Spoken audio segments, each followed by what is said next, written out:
համար 19։ Ես նաև ուզում եմ ավելացնեմ, հիշեցնեմ, որ 20 թվականին մենք առաջարկեցինք հետևյալ կանոնակարգը, որ եթե մարդը ժառանգել է իր բնակարանը, բայց հիմա չի կարող այդ բարձր գույքարկը վճարել, հատուկ կանոնակարգ ներդրվեր, որի համաձայն մենք անում ենք հետևյալ բանը. երբ որ անձը կվաճառի իր բնակարանը, նոր գնորդը կիմանա, որ ինքը այլևս վճարելու է այս թանկ բարձր գույքարկի գներով։ Ոչ թե այն մարդը, որ ժառանգն է, չէ՞ գիտնականի, ակադեմիկոսի եւ բնակվում է օրինակ այս շենքում կամ հետևի որևէ այս կենտրոնի տարածքում որևէ շենքում։ Այսինքն եթե վաճառում է, գնողը գիտի, չէ՞ որ թանկ տարածքում տուն է գնում, փոքր կենտրոնում, շատ լավ, հասկանում է որ պետք է վճարի այդ գույքարկը, գնում է։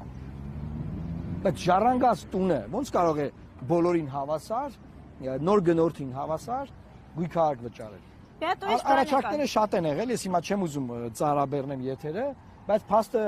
այն է, որ մենք կռիվ ենք տվել, մենք դեմ ենք քվեարկել այն ժամանակ, եւ մենք ձեզ ասում ենք. աջակցեք մեզ եւ ձեր քվեով հնարավորություն տվեք, որ այս օրենքը վերանայվի։ Գույքարկի բարձրացումը նաև հիմնավորվում է նրանով, որ պետք է լցնել համայնքային բյուջեները, հա, խոսքը գնում է, որ պետական բյուջե չէր գնալու, այն համայնքային բյուջե, որ համայնքային բյուջեից էլ բաշխումներ իրականացվեն, ավելի բարեկարգ բակեր ունենային, ավելի բարեկարգված փողոցներ եւ այլն, բայց Երևանի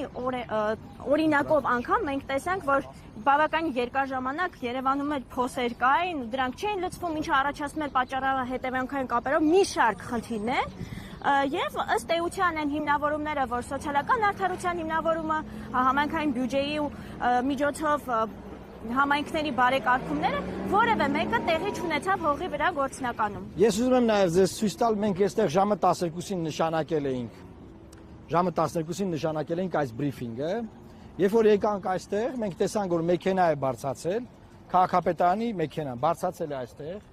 եւ Թամանյանի մեր սիրելի Ալեքսանդր Թամանյանի արձանը, մեր ճարտարապետի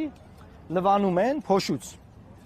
Երբ որ մեքենան դուրս եկավ գնաց, մենք բոլորով տեսանք, որ մեքենան կոտրել է, տեսեք։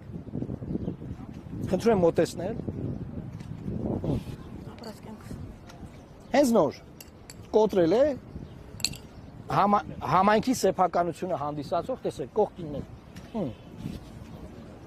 Սա է։ Այսինքն հարցը միայն հարկ հավաքելը չի, էլի։ Հարցն այն է, որ 1 միլիոնանոց քաղաքում 75,000 ձայնով քաղաքապետ աշխատող Տիգրան Ավինյանը, էս է ինքը։ Սա է ինքը։ Սրա մասին է խոսքը գնում եւ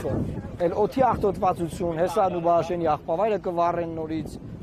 անընդհատ այս խնդիրներից մենք չենք ազատվելու, բայց վճարում ենք ամենաթանկ գույքարկը։